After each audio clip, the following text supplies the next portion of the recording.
आखातामध्ये गेले 2 महिने युद्ध आणि युद्धजन्य परिस्थिती निर्माण झाली आहे आणि त्यामुळे संपूर्ण विश्वामध्ये इंधन पुरवठा साखळीवरती परिणाम होणं, कच्च्या तेलाच्या किमतीमध्ये वाढ होणं हे आपण सगळेजण जाणतो आणि स्वाभाविकपणे त्यामुळे देशात नाही तर संपूर्ण जगामध्ये एक संकट निर्माण झालंय.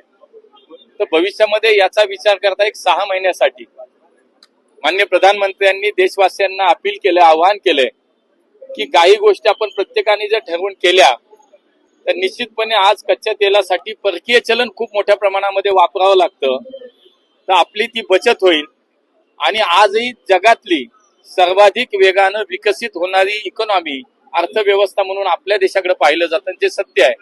तर निश्चितपणे देश हितासाठी अर्थव्यवस्था अधिक मजबूत राहण्यासाठी माननीय प्रधानमंत्र्यांनी देशवासियांना जे आवाहन केलंय, मला वाटतं ते सगळ्या देशवासियांना जे अपील केलंय ते निश्चितपणे माननीय मोदीजींना देशवासी साथ देतील. राजकारण करणाऱ्यांना राजकारण करू द्या, शेवटी त्यांना दुसरं काही नाहीच आहे. त्यामुळे या गोष्टीत तरी किमान राजकारण करू नये.